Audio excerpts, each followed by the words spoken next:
Hi there, welcome to Let's Talk Tottenham, or should I say Let's Talk Tottenham International weekend. A few games to talk about, a few performances to talk about before the Premier League starts again next week. Two great guests today. Hopefully Tommy will make it three. Hopefully he'll be here a bit later. But for the moment, two great guests. As I say, Brad, been on here a few times. How you doing, Brad? I'm doing, thank you very much. Doing well. Just keeping an eye on the England game. Currently England are leading 2-0 after 23 minutes. And Kane hasn't scored, but if he does score, he will be the record holder for the most goals in a calendar year for England. So you're the unofficial score update for this for the next hour or so. Then you're heading off to the Irish Hotspur, right? So I'll be here till at least for half time anyway. So yeah, excellent. And a guest I've wanted on for a little while, ever since I spoke to him on Eugene's channel, Rez from Shelfside Spurs. How you doing, Rez? Good evening. Great to have you on. Thanks so much for having me. That's great. And Shelfside Spurs, for anyone who doesn't know, it's in the description anyway, but for anyone who doesn't know, where can they find that? Usually Thursday or Friday between 7 and 7:30 we kick off, depending on if there's a European game. Please do come visit, watch, like, subscribe. We're a bit anarchic, but we have a good time. And I'm sure you will too, so please do come visit. Yeah, definitely go and visit Shelfside Spurs. And Brad, any news on your music channel yet, or is that still? I've got Friday off, so I'm going to make another attempt at recording one of the songs. And once I can get one song done, then I can actually sort of start it up and try and do a song a week. But I'm still practicing, so hopefully on Friday I'll be able to get it right. And then it's just a question of finding out how to set up a YouTube channel. So I'm sure it's very easy. But yes. Well, you're part of the Spurs streaming community now, so I'm sure there's at least 20 people who will be willing to help you there. Oh, hopefully. Put out the call, and you'll be deluged by WhatsApp messages. Yeah, well, I'll be doing the old click like and subscribe and hit the notification bell for my own channel. So Talking to the Spurs community, we've got a couple of comments from two legends of them. Eugene. Saying welcome. How you doing, Eugene? Thanks for watching. And Mr. K, the legend. Mr. K. But we'll crack on with. England have got a penalty, by the way. Oh, right. Yeah, for a handball. Well, that leads us nicely in. Well, you just interrupt us, Brad, whenever Kane scores it, and we'll get on to Kane. He got a hat-trick in midweek. Albania, admittedly. Yeah, I mean, Rez... it's got to be good news, right? Kane getting goals, and it just shows that if he's in the box and the ball goes in the box, he will score goals. Under Nuno, for me, I think part of it was Kane and his attitude. Certainly earlier on, I think the Arsenal game for me was a turning point, tracking back 70 yards. And he's got four. He's got 4 in 2 games now. He's got 4 in 2 games. I can't unfortunately edit that out. But it's very likely he'll get another hat trick today, and. Yeah, I thought that the tactics under Nuno, just not attacking at all, aren't going to help Kane. And the fact we don't have a playmaker means he's going to drop deep and get the ball. But, I mean, this surely 3 goals and 1 more than counting surely has to help his confidence, right, into just believing that he can still bang in goals for Spurs. Yeah, I think it's a combination of different factors. I think I'm still of the belief that Nuno, when he was deploying a formation at Spurs, or the system that he was playing at Spurs, I don't think it was something that he was familiar enough with to be able to give effective instruction in. And so what Kane, I think, was doing this season up until the arrival of Conte was he was essentially reverting to what he'd learnt over the last couple of seasons with Jose, which was to drop deep and try and create. But the rest of the squad around him at that point, because they didn't know what they were doing either. You know, when he was dropping deep under Jose, at least the idea was that the rest of the team knew that he would be doing that. Whereas I'm not sure that the rest of the team knew. They weren't instructed effectively enough to do that. And so he's been ineffective in doing that this season. With Conte, the way that he sets up his system, be that if he's playing a 3-4-3 or a 3-5-2 or a 3-4-2-1 or 3-4-2-1, whichever version you want to talk about, ultimately your striker, if they're alone, will be will be expected to sort of be on the end of balls and for other people to do the creating.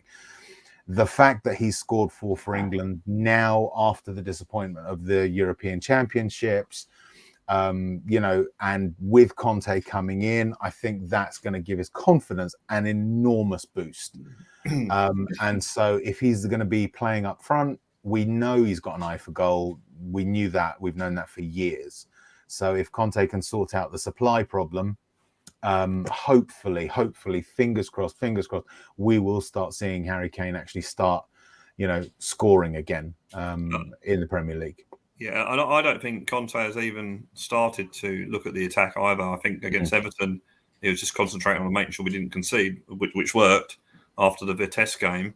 And so I think once he starts working on the attack and how they do it, and let's face it, if he plays with the expected 5 in the middle with 2 up front, then you're going to get Kane and Son, who 2 up front under Mourinho were brilliant. So hopefully that will happen again. And and then obviously the January window, I think, which we'll talk about later, will be key to Kane. But it'd be interesting how he plays against Leeds, because I think Tottenham are on the verge of a hatful of goals. I mean, we haven't scored in 3 games or 3.5 games. So you just wonder whether we're due for a hatful. And if we get a hatful, you'd probably put your money on Kane being one of them. So hopefully that'll happen on Sunday. Wayne Bonner here. How you doing, Wayne? Not just this stream, but a support of all Spurs streams. A big appreciation for Wayne. Hopefully the hat-trick will set up Kane off on a goal-scoring run. We have easy enough games coming up for him to do so. I mean, Brad, you mentioned Leeds there. I think teams have figured them out a little bit now. They know that they're going to attack and know they don't have a defence. So if you can sort out your defence against Leeds, you're likely to score goals. So do you think, because Albania and San Marino, I mean, I could get 11 players together and probably give Albania and San Marino a run for their money. Do you think this was including Leeds, is a good run of games for Kane to get his confidence up? Obviously, a hat-trick Albania, San Marino, he's got one already, possibly another hat-trick, and then Leeds, who we've just mentioned, are the greatest defensively. Do you think it's a good run of games for him? Yeah, definitely. I mean, the thing is I'm going to say the old Harry Kane. Well, obviously, he says it all the time. You watch an interview with him now, all you hear is obviously.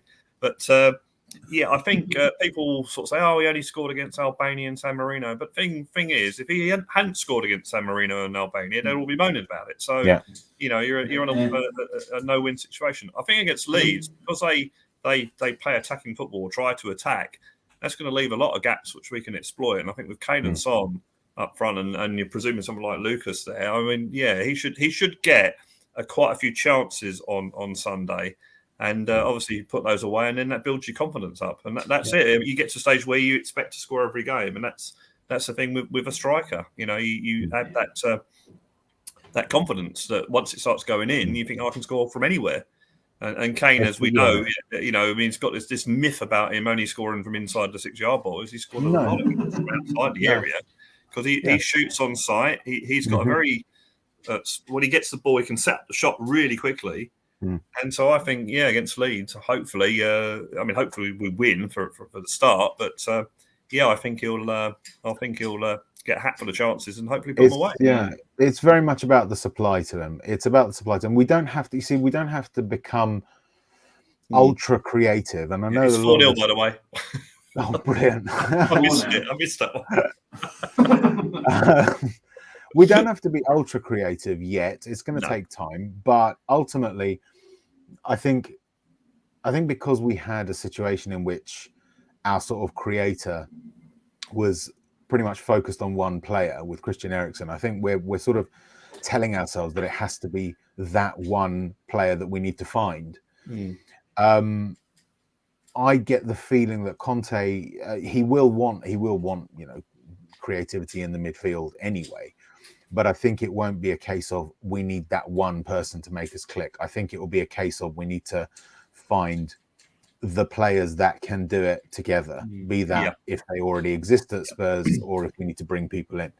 It is all about supply when it comes to Kane and Sonny, to be honest, although Sonny's got more creativity to him. But you put Kane in the box and you sort out the ball getting to him, and there'll be certain teams that we will completely rip to pieces, and Leeds has the potential to be one of them. So yeah, we will see. I didn't. Sorry, go on. So, well, I'll come to you actually, because you mentioned it. Confidence and people saying, it's only Albania, only San Marino. When you're not scoring goals, doesn't matter who it's against. You just want to get the chances and score. And that overhead kick, I don't think he does that for the first goal. I think the first 2 goals gave him the confidence to try something like that. If it doesn't happen, okay, well, I've tried it. But I was watching the We Are Tottenham TV boys on today, and they were saying that they can't ever remember him scoring a goal like that ever. You know, I don't think I've ever seen him do a scissors kick. You know, it's like incredible. It's like, whoa, you know, you're right. You know, if you don't score the first 2, then or you score the first 2, then you're confident to try things like that. Yeah. I think confidence has definitely played a part. In the Premier League, we've attacked twice that I can remember, and that consistently in the game. That was Villa, that was Newcastle.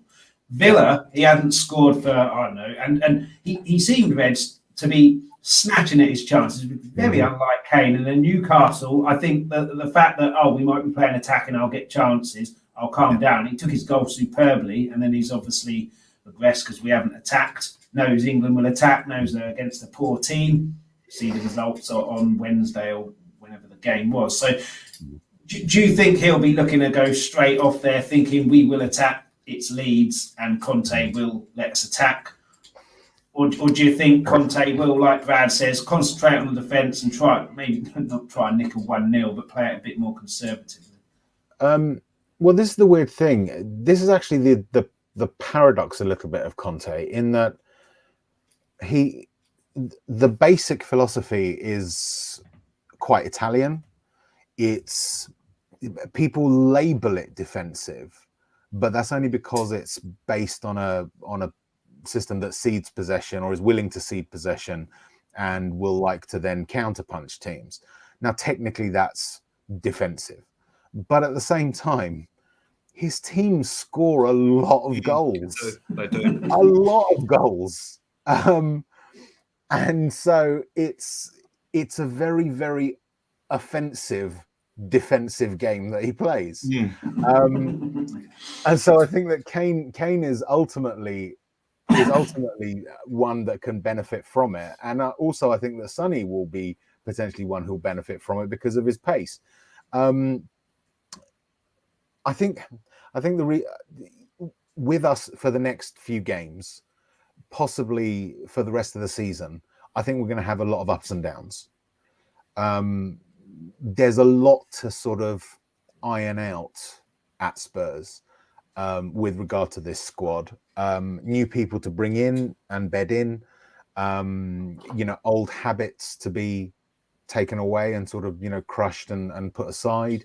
So I think that what we'll see will be like if you saw it on a graph, it'd be like that, but there'll be a general upward trend. And then given a pre-season over the summer, I think that he will then be able to really mold the squad to his precise liking, or more to his precise liking, and then we will see real progression. When it comes to Kane specifically, I think for him, I don't think it's necessarily that his heart hasn't been in Spurs. I just think his heart wasn't in it at all for the last few games. I think he's essentially been that old word that we used to use for players, unsettled, because of what happened over the summer, contrary to what he might have said in recent media interviews. I think he has been unsettled. It's got nothing to do with whether or not he wants to play for Spurs or not. It's a question of, does he want to play at all? And I think that now that Conte's come in, he's recovering from that. He's getting probably recovered from that with England. And we'll see again, fingers crossed, the old Kane playing. So yeah, I think we'll be fine with Kane. And also the other thing about confidence, it not only goes for Harry Kane, it goes for the whole team as well. I mean, their confidence is very low at the moment, was low under Nuno. And, poor old Nuno, I sort of do feel a little bit sorry for him, but he wasn't, wasn't at the races. It was just a job that was too far for him. And whatever he was trying to do wasn't working. They weren't understanding it. And of course, when you get bad results, then your confidence drops, and you think, and that goes. I mean, say Kane being unsettled. Oh, it's another penalty, by the way.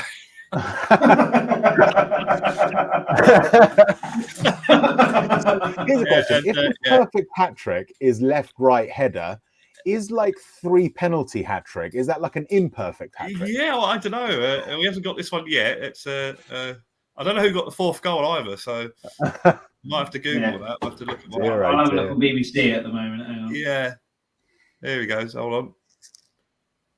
It was Kane who got the 2nd, so he's on the hat trick here. Oh my word! Yeah. Yep, in the goal. Yep, 5-0. There you go. Okay, so right, take him off, save him for second. Well, I mean, he can really fill his boots. He could easily get like 6, but I would imagine he'll be off at half time. That most of the it's an actual qualifier, isn't it? So it's only we subs or 5 subs. Yeah, and I'll tell you the interesting. The thing I've noticed about Kane and penalties, it never goes in the same area. No. He's got a lot. I mean, this one here has gone in the top left-hand corner. As you look at it, top left-hand corner. The first penalty went straight down the middle. Yeah. So he's not predictable where he's going to. Hi, Mr. K. He's not predictable where he's going to take his penalties. He seems to take them in all parts of the goal. And I think he's apart from maybe Matt Letizia, I don't think there's a more reliable penalty taker in. He hasn't missed a penalty for years, hasn't he? He missed Liverpool in the 2-2. Oh yeah, he missed one for England, didn't he? He did, yeah. And I think he missed one against Southampton a few years ago. I think we ended up winning the game comfortably anyway, but I think he missed a penalty. But that comes down to, and this is something that you mentioned, Vez, on Eugene's channel.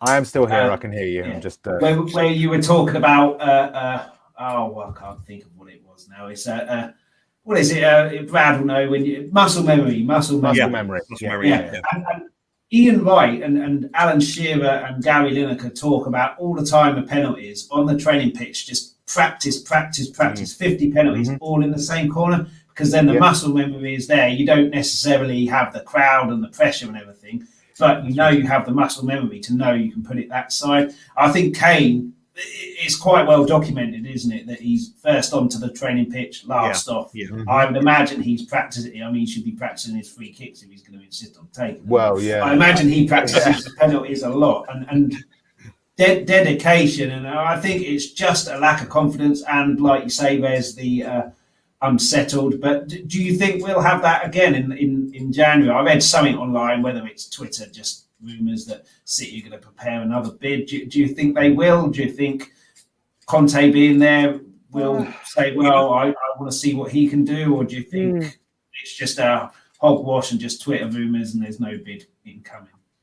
I reckon there's a large degree of speculation sort of fueling the speculation, if that makes sense. It's like conclusions being drawn. Well, City still haven't scored a signed striker. It's now 6-0, by the way. Amazing. And Kane's got his 4th. I'll tell you, if we can do that for Leeds, against Leeds, that's going to be brilliant. I think it's speculation. Oh, a dribbling goal! Wow. Sorry, I don't mean to. Wow, gee. Wow, that was messy. That was messy-esque. Messi-esque. Yeah, wow. It's San Marino, Brad. Calm down. I know. Yeah. You know, it's well, it's the sign of a professional. You know, he can just do it against anyone. You know, it must be the sign of his confidence coming back. So I don't remember him dribbling a huge amount before, but you would absolutely hope so. I mean, it's not been Harry Kane on the pitch for us. No, it's not been. You know, for years he's never played this badly, even when he was still developing. If that makes sense, you know, even when he was developing, he might not have had the ability and the skills that he has now, but he had the energy and the drive for it. That's been missing, and that's the quintessence of Harry Kane, is that drive. That's why he's the first on the training pitch, is the why he's the last to leave. Yeah. The And other that- thing also, the other thing also is that he was saying that how the European Championships affected him, and when you think of it, it must have affected us watching it. But now, I mean, all right, it was a foregone conclusion that England were going to qualify for the World Cup, but now we have officially. Well, when this game ends, we have officially qualified for the World Cup. So now we can put that to one side, you put England to one side, and concentrate on Tottenham. So yeah, it's promising. It's amazing what a new manager does, isn't it? So everyone's I mean, I haven't felt this excited about Tottenham for a long time. For a long time. Yeah, we've got a manager that, and I'm not so sure. I mean, people can correct me, but we've got a good team. We've got some decent players. Now, how that team compares to, say, the Chelsea team that he won the title with, or the Inter Milan team that he won the title with. So he can do it with. If you give him a half decent team, I think he can have an effect on them. Yeah. I'm not saying. I mean, let's face it. When he won the league with Chelsea, it was basically them and Tottenham. And it was a quiet.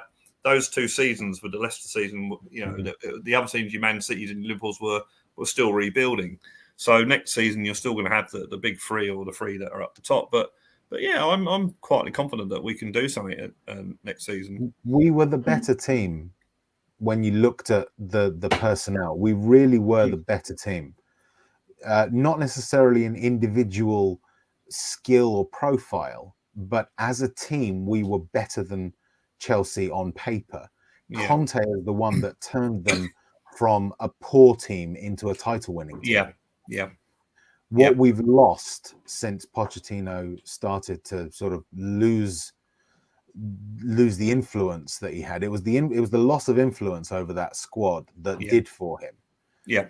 We've lost that cohesiveness. I remember I used to, seriously, it's going to sound very purple, but my heart used to leap whenever we scored a goal, and you saw every Spurs player just pile on each other, and it was this big family. No matter who was in the lineup at the time, the handshakes, the sort of that chumminess, that this is my mate that I'm playing the thing that I love with. That's gone, and that is the thing that. And there are stories of what Conte did at Inter Milan in terms of doing that. And the one that I saw, I can't remember. Yeah, it was Conte apparently had an argument with one of his players at Inter. And the way that they resolved it was that they held a boxing match with Romelu, a boxing match with Romelu Lukaku as the MC. Right? I can't remember who the player was, but they boxed it out and they were best of friends afterwards, but still with that respect that Conte had. That sort of thing. It's the secret to Graham Potter's approach to management as well. There are stories of when he was at Ostersunds about some of the things that he got the squad to do, like putting on a play at the end that they rehearsed throughout the season, and then they performed at the end of the season, just to sort of get that cohesion and that sense of togetherness. These are the things that have been missing from Spurs, and you will know who I actually hold to be responsible for the death of that culture, because of the way that the club has been run. I'm hoping that Conte will reinfuse that squad with the sense of togetherness, with the drive, with the hunger that they've lost over the last 3 and something bit years. And the other thing, sorry, go on. No, that's what I'm really hoping. It'd be interesting what they do pre-season, wouldn't it? Well, because normally these days it's a publicity thing. They go to wherever. Be interesting because I'm looking at, say, the England cricket team, the Test team that became world champions a few years ago. Yeah, they did things like go away somewhere. They'd go away into the depths of the forest, and it'd be like trying to survive and that sort of thing. And that got that team spirit. Yeah, and sort of knowing that you've got to rely on your colleague in that environment, you've got to rely on your teammate in a football environment. Absolutely. So I be interested to see what they actually do in pre-season. But you're right. I mean, that it's all about, and he's got them. It seems like a really small thing, but he said, no, you all have lunch together. All have do that sort of thing. And this is the sort of stuff that these little things can make a difference. I think Clive Woodward for the England rugby team that won the World Cup, had the same sort of thing. He had peripheral vision training. He got a sight specialist. So you peripheral to improve your peripheral vision. Brilliant. So things like that, and and it's these really, really small things. Yeah. That when you put them all together, can produce a winning team. So it's hoping that last couple of percent. That's the difference between being a good team and being a winning team. Is that last couple of percent? Exactly. That's correct. It's half time, by the way. Well, that's Kane done then, isn't he? He's coming off. Just getting into a few comments. Wayne has said what we were talking about earlier. Leeds will be the perfect game for Conte after having time with a lot of our squad. His team choice could be interesting depending on injuries and arrivals back from international duty. We'll get onto that a bit later on. Yeah. Carl Simpson, how are you doing, Carl? That's number 4 for Kane. I mean, you've got to be careful if you're putting it's all right now, it's half time, but putting stuff like that in, because by the time it gets read out, you might have got another one, so yours might be out of date. Mr. K has asked this question quickly.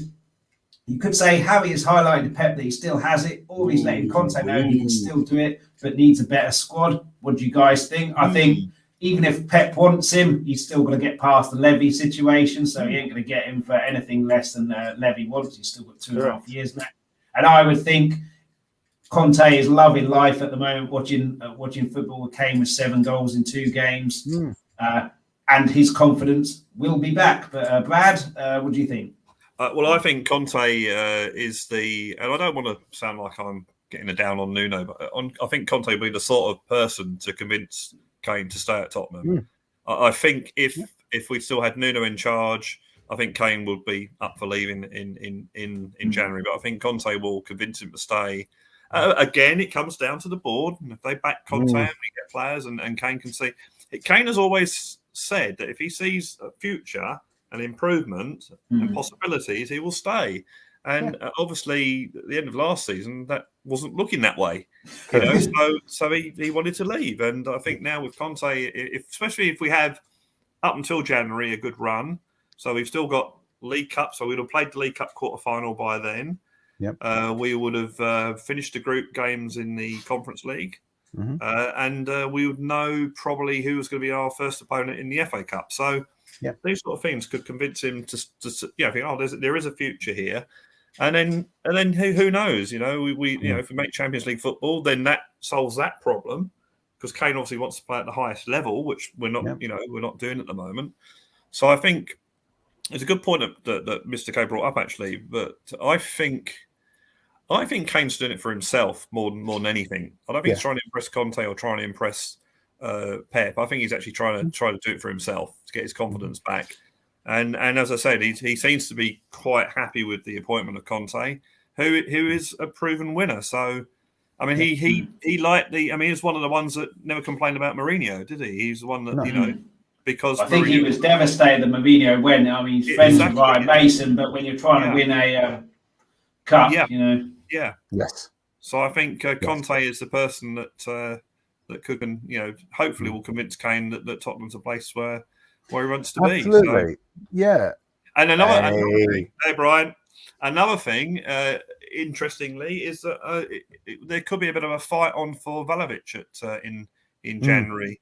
And although everyone's sort of talking that we've skipped ahead of Arsenal, Man City are still looking for a striker. So maybe they might turn your attention to Vlahovic rather than Kane. So there's always one factor. Brad is obviously looking in the chat, because Craig Bowler has literally just said that. If City are sniffing around Vlahovic, might be worth us giving them Kane, or just get both. What do you think, when it comes to the strikers? There's one thing you always have to remember when it comes to Man City and strikers. In the summer, Haaland will be on the move. And Haaland has a strong Man City connection. His father played for a thing, and his father is involved in his entourage. That's a good 75 point. million. Obviously, he'll have enormous wage demands, but Man City can cover them. Yeah. Right now, for me, there are 2 striker moves in the summer that are nailed on, in my view. Haaland to Man City and Mbappe to Real Madrid. I would be willing to just go and put money on those happening right? Oh, you have to now, Wes. You Okay. you haven't won any money, you'll never forgive yourself. All right. Okay. I'll go and put a tenner on each somewhere, right? I'll say Mbappe to Real Madrid and Haaland to Man City in the summer. I'll put a tenner on each, and I'll report back as to whether or not. Well, I think Haaland. I think the Haaland one is probably the most likely out of those two. So this is the thing, and I think Kane will know that because he's the thing. So the question, I mean, if he's got any sense, it'll be, hold on a minute. So I'm going there. I'm going to play for 5 months, and then they're going to bring in one of the hottest properties in Europe. Yeah. Am I really going to benefit from this move in terms of football? Obviously, financially, he may well do. But then we return to what you said, Brad, about how he's always said if Spurs show ambition, he's happy to stay. Can you get much more ambitious than appointing Conte? Well, exactly. Nominally, obviously, we don't know whether or not he's going to follow through, but as one action to demonstrate ambition, who else would you be able to appoint? I'll tell you what I found interesting, and I was actually going to look. Harry Kane is now the equal third England goal scorer. He's level on 48 goals with Gary Lineker. He's got one more goal. He's probably going to be taken off. One more goal today. He'll equal Bobby Charlton. And, two more international goals makes him the second highest goal scorer. So he can do it this game. Okay. I was going to recheck it today, but I not got a chance. Did anyone see the video that the club put out about the week with Conte, where he's sitting around the table and he's saying, "This is going to be this guy's doing this guy's doing this guy's doing this guy's doing this." Now, correct me if I'm wrong. Did that say Monday? Because Monday morning was when they sacked Nuno. Yeah. So it was almost like, and as I say, I haven't gone back and checked it again, but the way that video went, Monday was when they officially sacked Nuno. Exactly. From what I understand, he had already been told on the Sunday that was it. But we were told, Conte's flying to London.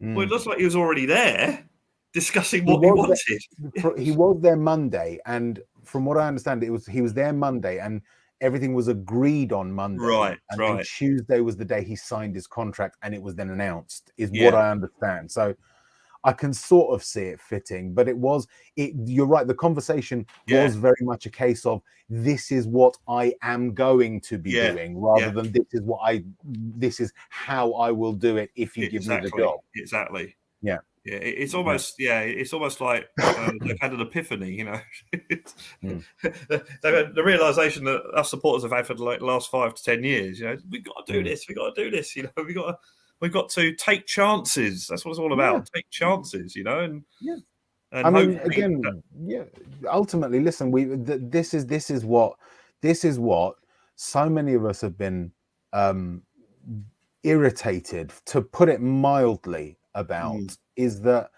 we're the 6th most successful football club in English football history, right? We are not small. No, we have supporters all around the world.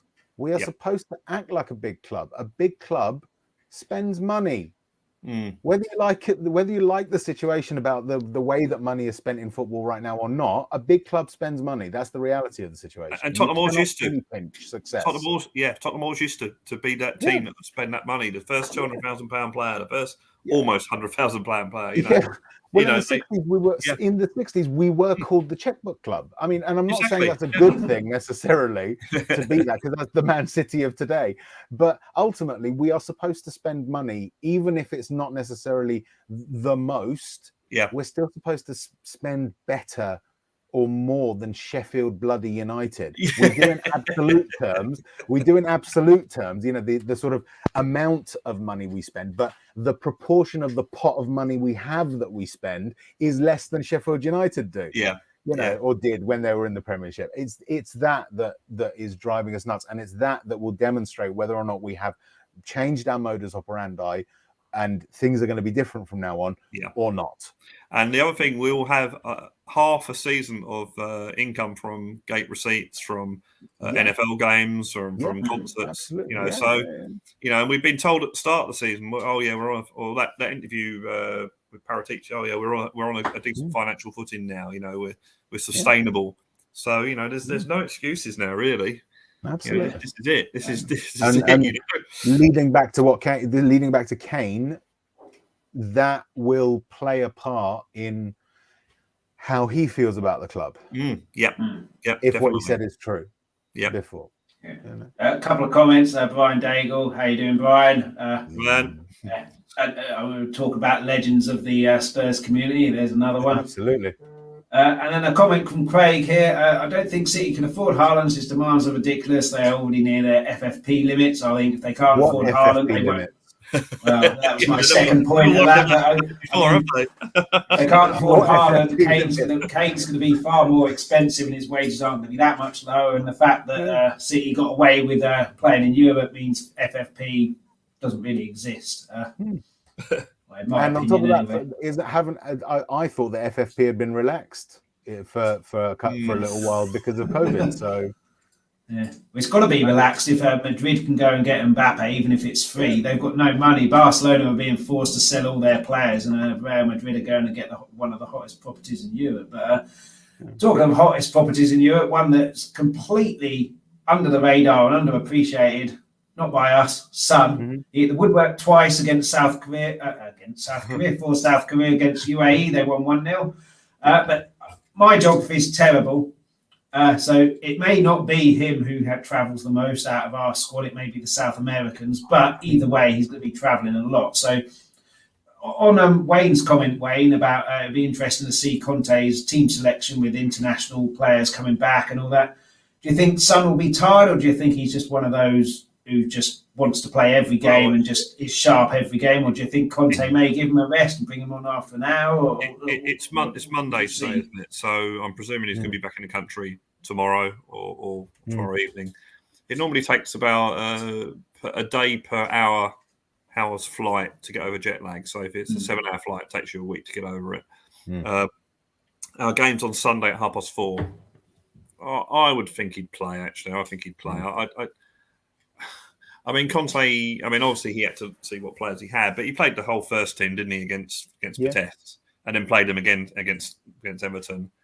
I would say that some will play, as long as he's not carrying a knock, obviously, but if he's played today, he obviously isn't carrying a knock. So, I think maybe the South American players, if they get back a little bit later, might be more of a problem. But I think Son, if he arrives back in the country tomorrow.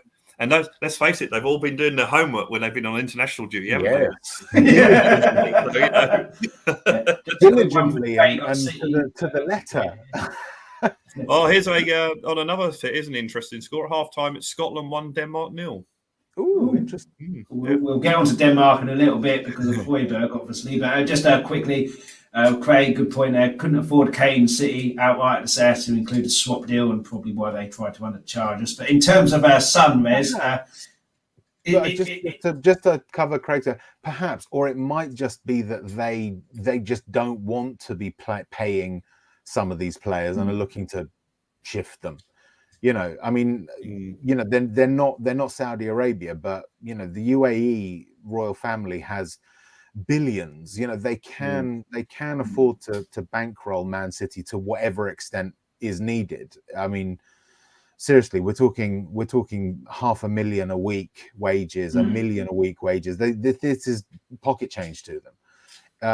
What I think Man City's modus operandi, and we will get back to Spurs. I just want to cover this very quickly. I think Man City's modus operandi, and actually the model that the Saudis will follow now, is more about doing things less sort of spectacularly, for want of a better phrase. It's not that they can't, is that right now they don't want to, because they're worried a little bit about the blowback of them again.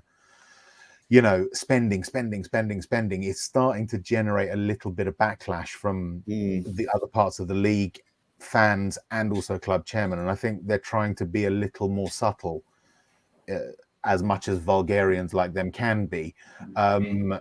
He's also in the way mentioned that they this, operate. Craig. So, well, exactly. And so they go, this is it. The loopholes are getting closed, but they're still not closed. They're still open. But if they act too big, that will generate more backlash, and they'll try and get the loopholes closed. But they've got lawyers up the yin yang that will always find new loopholes for them. Oh god, yeah, and that'll always extend the court cases as well.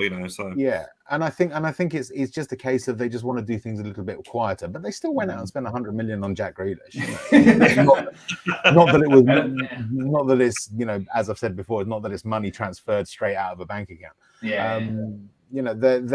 I think it's by choice that they're being a little more subtle rather than. One more question from Mr. K on Kane. Kane firing in England, does that reflect on the qualities of Southgate in any way? Possibly, but it's San Marino and it's Albania. I can manage a team with San Marino if I've got the England team. I think it's and with Kane, it's fairly simple, isn't it? Keep him in the box, get the ball to him in the box where he can have a shot. But bring that question up again, Chris, very quickly. Sorry. So hold on. Qualities and Southgate. I didn't think I'd ever seen those two words in the same sentence. I'm sorry, I don't actually understand your question. The words that you've used just don't fit together. To back Mr. K and to back Mr. Southgate, he did get us to the first final for what was it, 55 years? We won't talk about what happened in the final. Absolutely. No, I'm being deliberately satirical. In terms of Son, Rez, is he the one we need to wrap in cotton wool now, or is it Kane still? Or is it both? I don't know. I think. Do you know what? Every player will have a period where it just doesn't click for them. Sonny has been so consistent for South Korea over the last few years that it's almost like it's time for him to have a period of being off for them. And I think it might be as simple as that. I don't think Sonny doesn't get those sort of bad injuries, does he? He's generally all right. He gets the odd touch wood. Yeah, absolutely. He does occasionally get, the odd injury, but he's no more injury prone than any other thing. I don't think we need to wrap him in cotton wool. I think he's going to thrive under Conte. He is perfect for a Conte system, because when he plays three up front, he plays with two inside forwards, and Sonny is not. He's half winger, half inside forward. He's more of an inside forward than he is an out and out winger, and so he's perfectly suited for that. And seriously, I reckon Kane and Son could potentially be mentioned for Spurs along the lines of Archibald and Crooks, Sheringham and Klinsmann, Keane and Berbatov. They can be our next massive strike partnership. They already are, aren't they? With the stats, yeah, I think they're. Is it? They need one more goal and assist between them to get the record. I can't remember. But if Conte manages in the way that Conte has, like you said, Rez, and scores a lot of goals, it's only going to be Kane and Son who are front and centre of that. One guy, just before you go, Brad, this was the most surprising part of the weekend for me. That's Matt Doherty. And that's Cristiano Ronaldo. Didn't get a sniff against him against Republic of Ireland. I'm not sure why Doherty was wearing a number 10 shirt, but anyway, that's beside the point. Has that given Conte a question and a bit of a dilemma, or do you think it's still Royal at right back and Doherty has to do a few more performances like this to be considered? I think it's, and we're not allowed to say the Conte effect, are we? Because that's the only cliche at the moment. But no, I think it's good that we have at the moment, obviously Emerson and Reguilon as the two wing backs. It's good that we've actually got Reguilon, yeah. We've also got Sessegnon when he's fit and Doherty. So I think that's good to have them as backup, and that puts pressure on the other two. And then you got other competitions and that sort of thing. So I'm hoping that Doherty, and I always give a player a couple of seasons. This is his second season. So I'm hoping that maybe he might have some effect on Doherty. And also, Doherty hasn't played as a wing-back since he's been at Tottenham. Yes, so exactly. Hopefully that will sort of help him, and he might surprise a few people. And again, Conte, if he gets the best out of these players, it'd be great to have the Doherty that we bought as one of our right wing backs. I'm very reluctant to have a go at any player, to be fair, especially with a new manager if they've got that ability to bring them through. But yeah, it could work out. Could work out well. Yeah, agreed. I know you've got to go. Yep. Thanks so much for coming on. You're always welcome. And click like and subscribe to this channel, people. Definitely. Thank you very much. And when you finish watching this, go over to the Irish Hotspur where Brad is heading off now. I would say watch that live, but it means people will stop watching this. So yeah. It probably won't be live for about another 20 minutes. So yeah, by the time it's all got going and that, he's got a new introduction now as well. New introduction. So yeah, fancy. Yeah, thanks so much, Brad, for coming on. No problems. See you later, Chris. See you later. Okay. Bye bye. Take care, mate. I've lost my cursor. There we go. Yeah. Oh God, I've cut him off.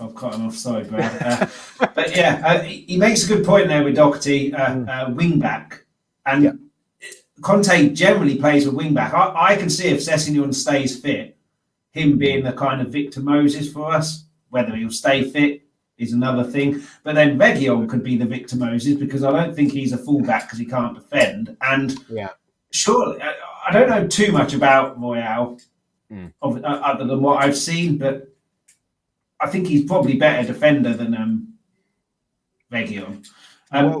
Certainly. Was it Ibar or Betis? No, it wasn't Betis. I think it was the club that he was on loan at. I'm sure someone in the comments would be able to guide me as to who he was when he was on loan from Barcelona.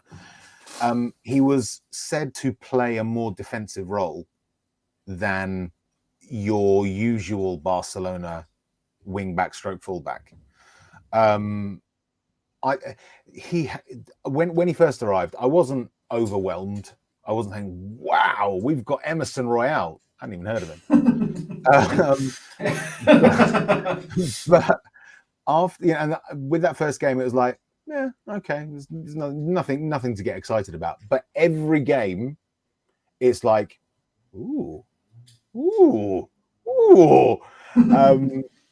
I think he's got the potential to be very, very good for us. How that affects Doherty, ultimately, I take a long time to write a player off. I think the only player that I've really completely written off in my mind, and even with him, I'm willing to give him an opportunity because it's Conte, is Harry Winks. And maybe Dele not because of him as a footballer, but I think because of his personality might have difficulties adapting. But I reckon that if Doherty is going to have a future at Spurs, the only manager that we really could bring in to unlock that is Conte. If Conte can't do it, then Doherty, forget it. It doesn't matter what he does for the Republic of Ireland. He should be shown the door. But what a luxury to have if he can get performances out of him, to have two. If we could get the Doherty that we saw at Wolves, playing in the same way, playing to the same level, that's not a bad choice to have. And that's one position we won't necessarily have to worry about as a priority. No, I'm not sure what Mr. K is talking about. What was that? I think he's talking about my excitement over Emerson Royale. It wasn't sexual, K. Just general bog standard Spurs excitement. You'll know when it's sexual. Unfortunately. In terms of Doherty, do you think he's been harshly treated? He is playing as a fullback, or has been playing as a fullback when he came to prominence at Wolves as a right back. But I had quite a lot of sympathy for him and Aurier. I mean, that will switch people off if nothing else will. Certainly under Mourinho when Bale was playing, because Bale wasn't tracking back at all. And you saw against Arsenal in the 2-1 where he lost. Tierney and Odegaard. I We're mean, just doubling up on him. Yeah. I mean, if you smell blood as a professional footballer and a high-level footballer, you go and attack, don't you? And Mourinho didn't change it. Bale didn't change it. Whether Aurier said, get back, I don't know. But I felt quite sorry for them there. And you could have Ashley Cole in his absolute prime, but if the person in front of him isn't tracking back, Ashley Cole's going to get done time again. And Doherty was playing as a fullback, not a wing-back. So I think we talk about Kane with the confidence. I think his confidence must have absolutely plummeted, being that he was second best assister, defence assister in the league. I mean, we get scapegoats all the time. You mentioned Winks. But yeah, do you think, being that you've got a manager who does favour a wing-back, do you think Doherty will see this as, this is my kind of time to shine here. This is a complete reset. Work hard in training, play well for Ireland, get my chance, get Royal out of the team. Possibly, absolutely. We've got a lot of games coming up, especially with the Christmas period coming up. We should be prepared to see Matt Doherty in the side. The other thing that Matt Doherty has that none of our other fullbacks have is that he can play on both sides. He was playing on the left for Ireland, I believe, recently, or he certainly has anyway. He's played at left wing back, and he's played left wing back or left full back or left back for Spurs under Mourinho in one game. He's got that versatility. He played left back for Wolves a couple of times as well. He's got that versatility. So, if you've got three full backs, one of which can play either side, you've got good rotation options there. So we may well see him. We may say, and it may be that we'll drop Reguilon for a game and play Matt Doherty because he can play there. Doherty himself has said, he's been honest about it, he's not been playing very well for Spurs so far. It's by his own admission. So we can't say for certain because, as you say, Chris, he's not been deployed in the position that attracted our attention in the first place. That said, there have been there have been allegations that he was used as a way of making money for certain non-footballing professionals involved in transfers, let's say. So we don't know ultimately. It is very much, it's still wait and see. It's all wait and see right now at Spurs. We don't know what's going to happen in January. We don't know what's going to happen with these players. We don't know what Conte is going to do specifically with the squad, with the system that he deploys. We're still in that information gathering phase. But Doherty will have done himself no disservice with those performances for Ireland. And Conte will be aware of them. That much we can say. He's someone that I like to see succeed just because he's very quickly become a scapegoat and he's playing in the wrong position. But Mr. K has said he played as number 10. That doesn't say much, but he has followed that up with a laughy face. So it's just, I mean, thanks for the comments. Give him the number 10 shirt. All the people in the chat, Mr. K included, big support of the channel. Keep them coming and hit that like, hit that subscribe, hit the notification bell, get some notifications when we're going live. Come on to the last one that I kind of picked out, and that's Hojberg. I mean, Brad said that Scotland have beaten them 1-0. I'm not sure if he's playing or not. He didn't play in their previous game. No. I'm sure I read he was injured. Is he injured, do you think, or is it precautionary? And Conte said, don't risk him if you don't have to.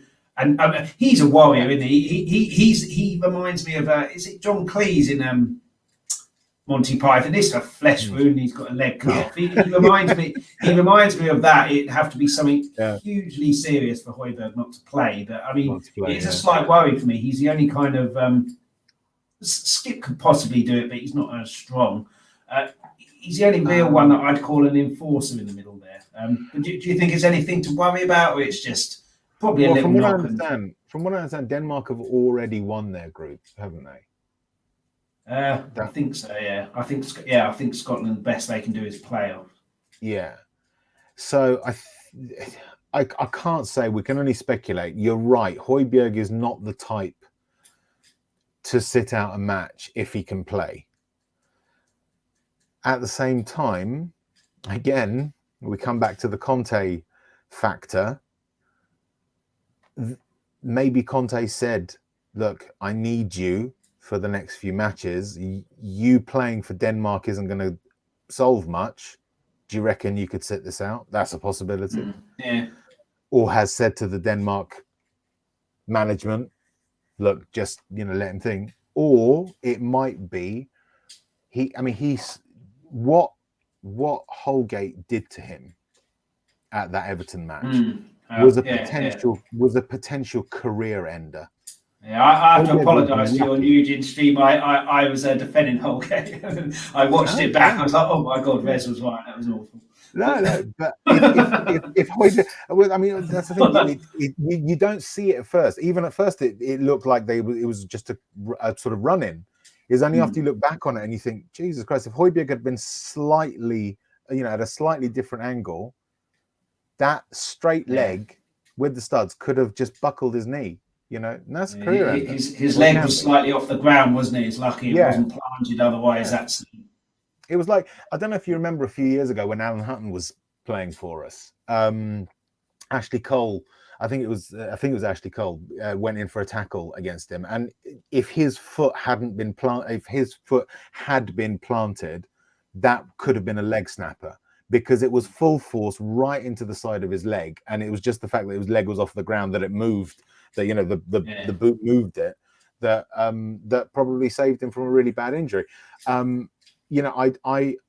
genuinely believe that Holgate has got serious problems when it comes to disciplining himself. I don't think he gives a crap when it goes into tackles, and that could have been a bad one. But the fact that his studs went in, there might have been some contact injury. Yeah, it might be a genuine injury. So again, it is. I keep saying it. I've been saying it so much over the last few weeks when it comes to what we're going to see. It's wait and see. We can't draw any conclusions right now because there's just not enough information, and there's so many sort of imponderables at the moment that it's very difficult to draw any hard and fast conclusions.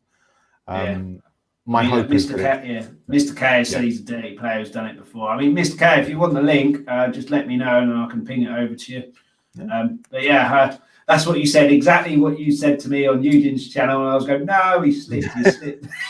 And then watched Match of the Day 2 or whatever it was. I was like, I was wrong. Wiz was right. And not a fan of him. His managers have allowed him to do so time and time again. It's true. It is true. It's got to be cut out, really. I haven't got a banner for the next lot of internationals, but it's a kind of a group. Lo Celso did play for Argentina. I forgot to look. I'm assuming Sanchez played for Colombia, but he's not first in our team sheet anyway, and Dyer hasn't played, so he's going to start. And I don't know if Romero played, and I don't think Reguilon travelled, but Lo Celso definitely, and I assume that Romero is in the squad. You would think, yeah. Do you think they'll come back like, I think what did Brad say? Every hour the flight is how many days it takes. So do you think they'll be ready to start against Leeds, or do you think they need a little bit more rest? That's a good question. Yeah. I to be honest, I think it will be a concatenation of circumstances. I think Conte will use the fact that they're coming back from internationals to blood some of his other players. I think what's happened, the reason that we saw the same team for Vitesse and Everton was because he knew that the international break was coming. And it was like, this to me right now appears to be the best lineup that I can field with the knowledge that I have of the squad right now. So I'm just going to use these for 2 games. And he probably would have said it to them because he's been explaining why players are picked and what he sees from them. I think he's gone to them and said, right, this is the team that I'm going to play twice because the international break is coming. I will have an opportunity to work with some of you more when the international break comes. And after that, I will make more decisions as to why I'm going to pick this person or that person, why you're picked, why you're not picked, and all of that stuff. I think it was just expediency. This is the best team I've got. that I can think of, that I can judge right now. I'm going to use those twice. Then I've got time to analyze the squad more deeply. So we might see Dyer dropped. We might see Davis dropped. We might see Romero move to the different part of the central of the defense. We might see Sanchez come in, because if Dyer is a pick, Sanchez is a pick, because they're both equally shown both strengths and weaknesses in that position. I reckon we'll see the likes of Hill get a game. I hope so. He deserves a game, and that Everton game, I have a slightly different view. I think that they obviously almost threw the game away against Vitesse. So I think it was like, well, you get out there and show me that you can actually defend Leeds in the Everton game. But yeah, I mean, we'll never know. So it does make sense what you say there with the international break, and then. But it could be any number of factors. Absolutely. I mean, again, we can only speculate ultimately and sort of draw conclusions based on incomplete information. It could be the fact that he's saying, all right, you shipped 2 goals against this Dutch side. Let's see if you can keep a clean sheet. And then they went out and did it. It's possible, Yeah, we don't know, but all we can say confidently, because of the fixture congestion, there's no way he's going to play the same team over and over again. That would just lead to burnout within weeks. We're going to see a lot of unusual picks. I reckon we're going to say picks that will go, what's he doing? Winks can't play. He's rubbish. But then, all of it will be to a purpose. All of it will be to a purpose. And that's the difference, isn't it? If Nuno picks that, we saw that against United. Like, what the hell are you doing here? If Conte does it, I've won leagues everywhere. I know what I'm doing, even if you don't. That's right. Yeah. Absolutely. Mr. K again has said, we need players to give a shit about each other. Last time we saw the players back each other was on the bridge a very long time ago. I mean, I was actually embarrassed for that game. We had that game won, and then we got drawn into a fight when we should have just been letting them get sent off. Our players are picked upon, and no one says anything. But yeah, I mean, you should let your football do the talking. That's what VAR is there for now. And Holgate did get sent off, where that could possibly have not been given. It could have been, like you said, it wasn't hugely evident at the time. But yeah, I mean, every fan of every club in the world would be saying, "Oh, players are picked upon. No one cares about them." I've seen West Ham fans moaning about it, and I haven't seen anything other than glowing stuff from them. We do. I think in every club, as you've been saying, that there will be scapegoats at every club. The thing that I try not to do it, but obviously I've got my favourites and I've got the players that I will have less time for. I always try to think to myself, look, these people are they are elite athletes. They have done something that is incredibly difficult to do. So if we criticize them, we've got to understand that they're doing something that is already very difficult. So if they can't necessarily do it to the level that we would hope they could do it to, they've still gone quite a long way towards that. And I don't think any player as a sort of regular thing will go out to play badly. They want to do not at all. So I'm very forgiving of players. The only I don't think there's one or two. Well, there's certainly one. Certainly 2 former Spurs players that I have zero affection for, but that's probably about it. Who's the second one? I know the second first is Jamie Redknapp. Darren Bent as well. Darren Bent, I don't like very much. But everyone else, they might have played really crap for us, but they pulled on our shirt, and for that they automatically get a place in my heart. And I don't like sort of criticizing them too much, even Harry Winks. Yeah.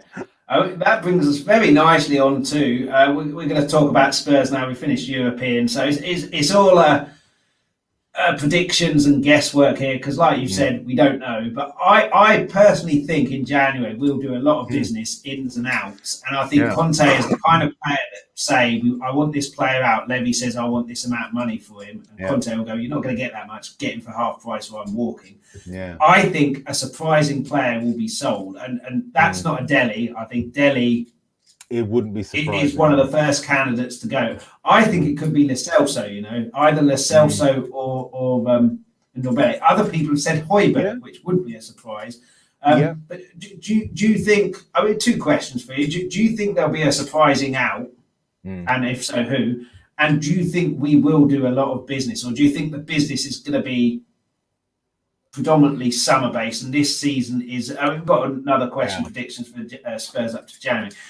Or do you think this season is predominantly try and win a cup, try and get us close to the top four, and then really go big in the summer? Or do you think January will be let's splash some money?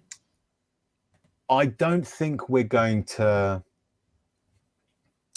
Before I think, I just caveat that on the assumption that Levy spends. Let's say that's the hypothetical assumption first.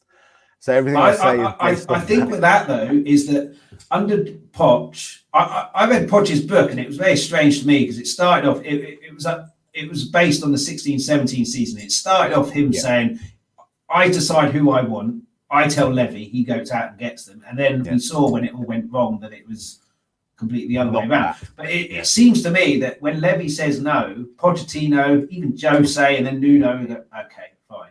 Conte ain't like that, I don't think. If Conte doesn't get what he wants, he has no problem going, "Fuck you, I'm off." Yeah, you're in the lurch. So in that respect, I think Levy has to do something. Yeah. Because and you've said it on Eugene's channel tons of times. If this goes wrong, not goes wrong that if Conte doesn't win stuff, but if he walks out and it goes really bad, Levy is like last chance saloon with the Spurs fans. Yeah. So I think absolutely he will spend money, and you can only assume that when Conte came in, some of his demands wouldn't have been wages, wouldn't have been bonuses, would have been transfer budget. Correct. So absolutely, but it remains to be seen. Will it be in January or will it be in the summer? Yeah, and to be honest, I don't think my sort of gut instinct is that we won't see massive amounts of change in January, mainly because I think Conte's never come to a club mid-season, or certainly not since Juve. He's never come to a club mid-season, and ultimately, if just not specifically him, any person who comes into a new situation that they've not dealt with before directly is likely to become more conservative in the short term, temporarily. So I think that he may well keep his powder dry when it comes to the squad in terms of getting rid of people in the winter, in January. Because if he does do that, he joined beginning of November. He'd only really have been with that squad for a couple of months. So he might think to himself, well, I don't necessarily want to get rid of a player yet because he might turn out to be just what I need once I've had some time to mold them. So in terms of outs, I can see us not selling anyone. In terms of ins, I think it will be that 2 months will be spent thinking which parts of the squad he desperately needs somebody, at least another body. For that, I think the striker position is pretty obvious. The a player that is, available or could potentially be available and would help us steal a march on other clubs would be Vlahovic, because I think his contract runs out, and then in the summer, shopping for strikers is going to be the main area of football transfers, I think, this summer. Would you try and get him now, knowing that his contract is kind of up? And then if I mean, with the best will in the world, if Man City want him and we want him, he ain't coming to us. So would you try and get a steal on it now? Same with Kessie from Kessie, yeah. AC Milan. You may be paying a bit of money, and you could possibly get like a pre-contract kind of thing. But just get him now. A bit of those teams need the money because they don't want a player to go. out and then get a March? Would you do that, or would you? I would, try yeah. and get a pre-contract or take chances. I mean, you can have it, but listen, once you've signed a pre-contract, it's ultimately, the transfer's done. It can go wrong, but it's unlikely to, because which player wants to have to deal with which player's entourage will want to have to deal with the legal ramifications of a pre-contract being broken and going somewhere else. It doesn't matter specifically what we do, be it getting these players in January, actually completing the transfer and registering them as our players at that time, or if it's a case of pre-contract for the summer. Whichever it is, for me, it's more a symbol. It's more the symbolic act that we are now changing our way of operating. We will no longer look at January as a break in which we can speculate about the players that we might get and never do. It will now be a case of Tottenham are in the market in January, genuinely, rather than just making noises.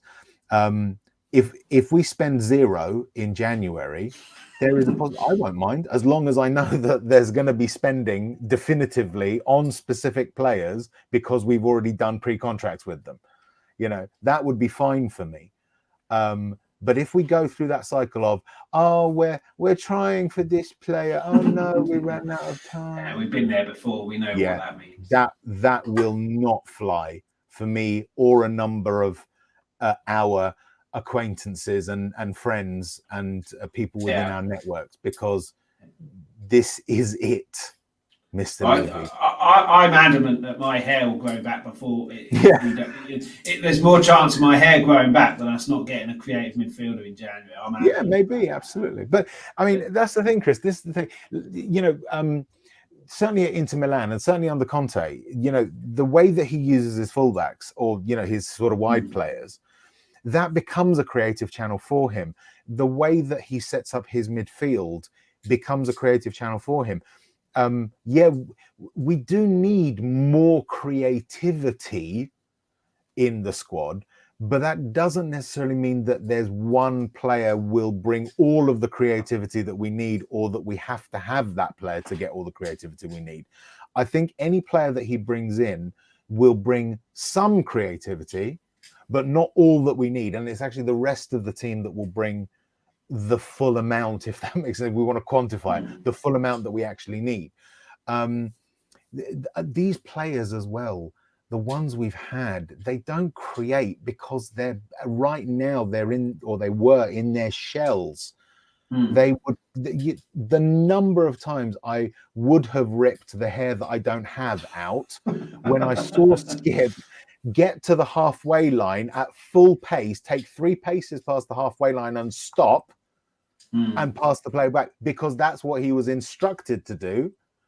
Whereas when he was developing under Daniel Farke at Norwich last season, Farke was deliberately telling him, run forward, get past the halfway line. You've got to do more than that.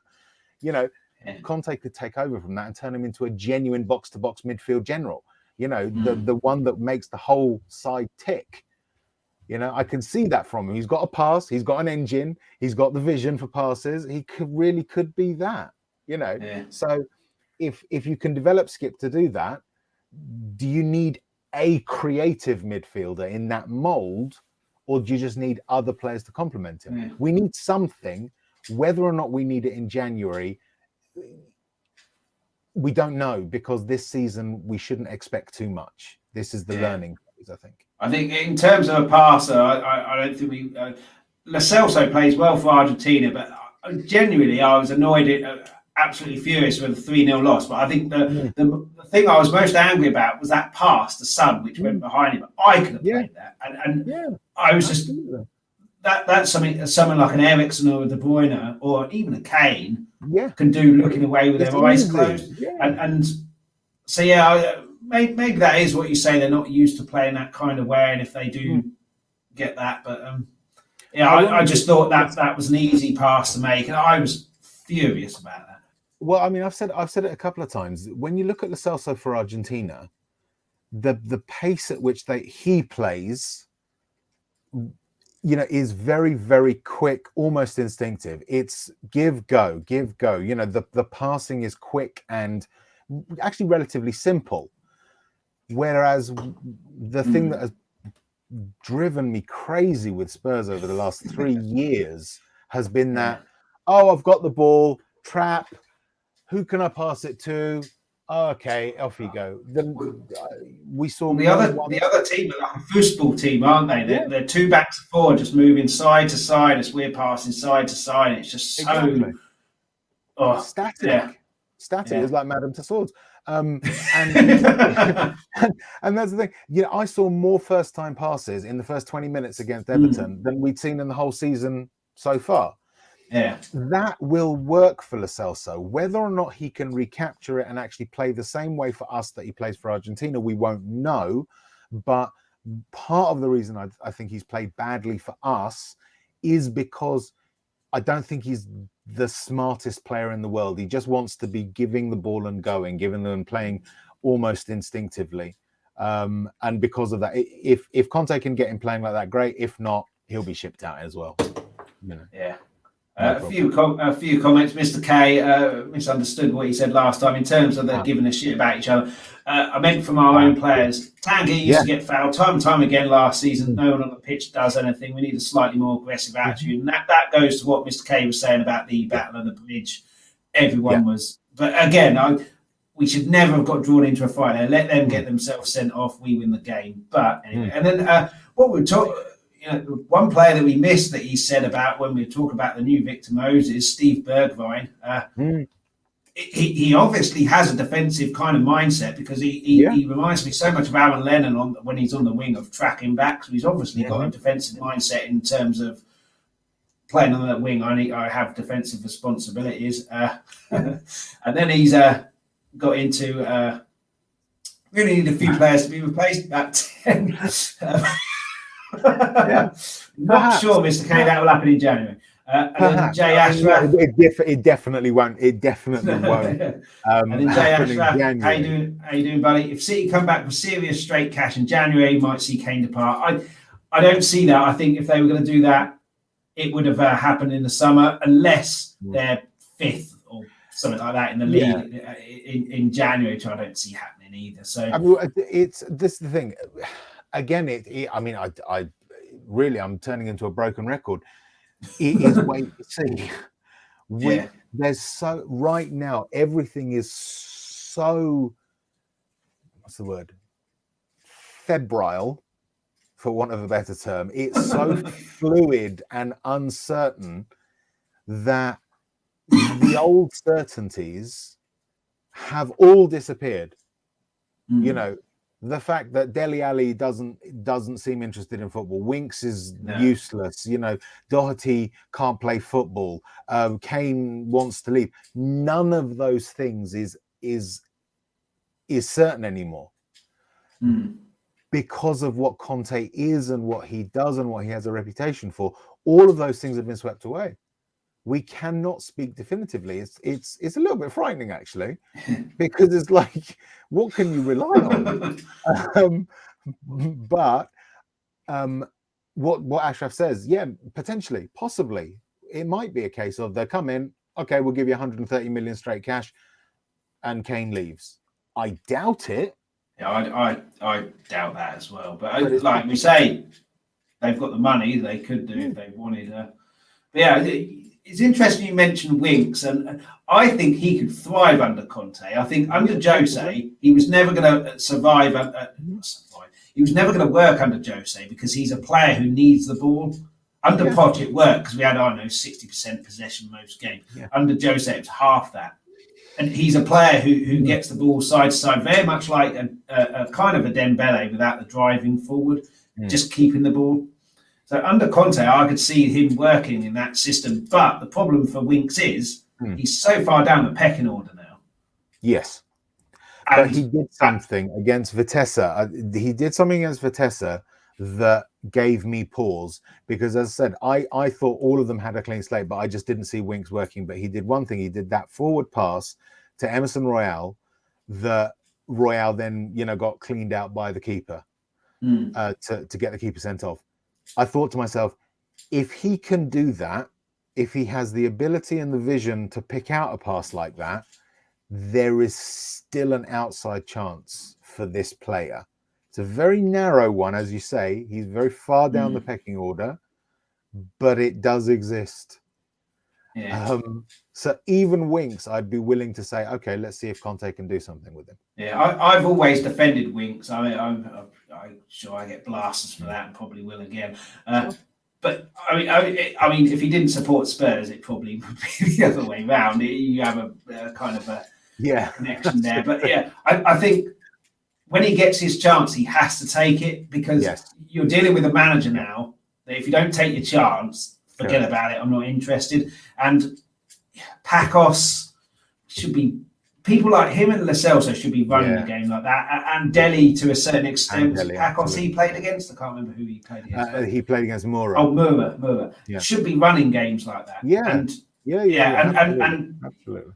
I mean, under Nuno, if he lasted a full season, you probably get second, third, fourth chances. Under Conte, you're not going to get that unless there's an injury crisis that happens. So, but I honestly think the whole keeping the ball, Winks is very good at it in a possession. I mean, we're not going to get to the levels, I don't think, of Poch with like 70% possession, but it will certainly be a lot more than Jose. And I can see Winks working in that if he has a good partner or two. Well, maybe not two partners. We tried that, but then Conte is a lot more tactical than Nuno. But I think the problem with Winks is this: when he first sort of announced his arrival, which was that game against Real Madrid, we didn't think he was world class then, because he wasn't. He was very young. I think he would have been 21 when he played when he had that game. But the way that he played there was a bit like what Skipper's been doing at the age of 20, in terms of the levels that they've reached so far. Winks then didn't build on that. There was nothing to elevate him season by season or game by game by game, saying, right, this player is getting better or significantly better. Whereas Skip this season has already taken enormous strides forward. That game against, I think it was against Burnley under Nuno. He was masterful almost. And this is my worry about Winks, is that every player until they retire has the potential to develop their game, because they're still in their 20s and 30s. The body can adapt, it can change, and the mind can develop still quite significantly. So no player is beyond redemption, even if they've been playing for a while. But we've seen no progress from Winks, and it's a case of, is he just not able to change the way he plays? He might have some strengths, but we need more than just some strengths. We need the guy to be able to do what is required of him. And what Conte needs, if past thing has gone by, he needs one box-to-box midfielder and one sort of anchoring midfielder or a defensive midfielder. Essentially, he needs a deep line playmaker. So he's got options in the midfield as to how he creates for the forwards. So Winks is not a deep line playmaker, or that pass notwithstanding.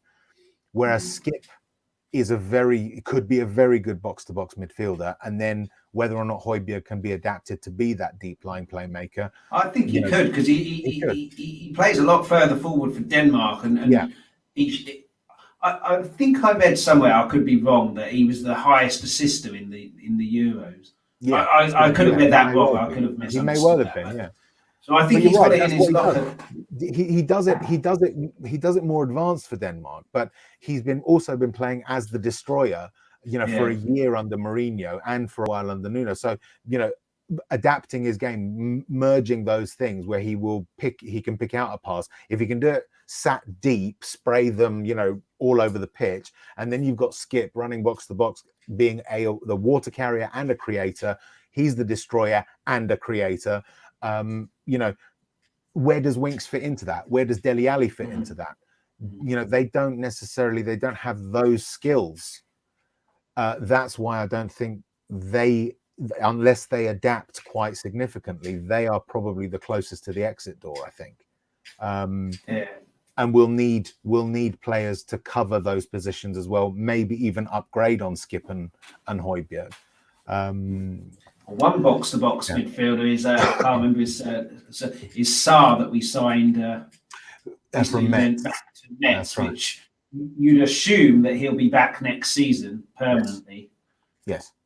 There's a possibility we'll send him out on loan again, but I don't think that will happen. I think he'll come back permanently, and he is been labelled as a box-to-box and a huge prospect. But yeah, I mean, I've just had a look at the score. I don't know. Do you know the English score? It's 10. and to make matters worse, San Marino have had a guy sent off. Oh dear. I'm assuming he had enough. He's fed up. He wants a bath, and he just wants to sit down. It's a massacre. I mean, who wouldn't? But Kane has still only got 4, so he's presumably off, and highlighted even more by Abraham scored. So I imagine that was a straight swap. I think the San Marino player who gets sent off was thinking, I should get sent off because I've got work in the morning, so I've got to go to bed. So maybe he was thinking Kane's off, he's on the bench. If I get sent off, I have to walk past it. I might get his shirt. Everyone will want it after the game. 10 my lord. I mean, there's presumably still a few minutes to go, possibly. But I mean, good way to get into the World Cup in style. I mean, it is only San Marino, but like I said, if you should be beating them at least 8. Yes. But and good confidence for a lot of players as well. But last question. I know you said you sound like a broken record because you don't know. So I'm going to make you sound like even bigger one now. Okay.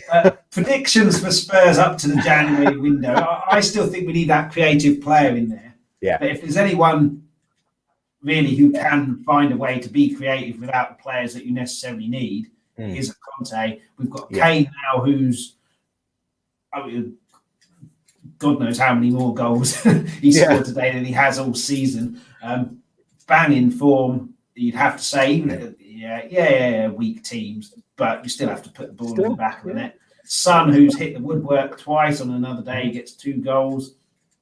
And we've got a manager now who it's tough to say and a bit hard to say, but I don't think the players really had that much respect for Nuno, being that he was 24th choice or whatever like that, whereas Conte is Conte. Everybody knows who Conte is. Everyone knows what Conte has done. So you cannot help but have respect for someone like that. No, definitely. Definitely. And also, do you think it's kind of not pre-season, but a kind of next season is really where Conte earns his money? This is just about consolidating things. And because Brian Daigle said on I think my stream on Friday, he guarantees, he's adamant that next season we'll be in a title race. Whether we win it or not is another thing. He's adamant we'll be in a title race, and then this season is just about consolidating things. So what are your predictions for Spurs up until the January window? We've obviously talked about January. But up until January, there's no international breaks. It's full on Spurs until February, I think. Until February, But the analogy is that Spurs were essentially a sinking ship, right? We'd been holes everywhere. Just it really was. It was like the Titanic, right? But with more icebergs. Conte's first job is to patch the holes. That's what he's got to do, right? He's got to shore up the whole structure and get everything stable again. And that's what he's going to be doing from now until January.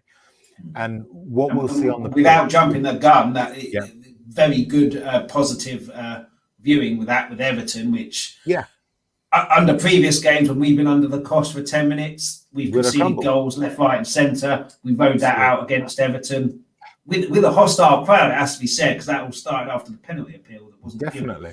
We rode that out and could have won it with themselves against the post. But I mean, we if as you say, if that had been Nuno, we would have been. To be honest, we probably would have been shipping goals before then.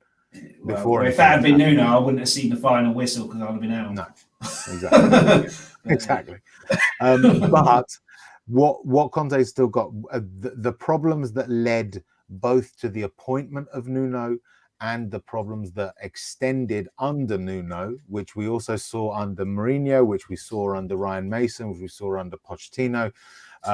Those are the things that he will be addressing first. He's not going to be able to solve them between now and January, but he will probably, if I was him, and it's got nothing to do with football management, it's just organizational management.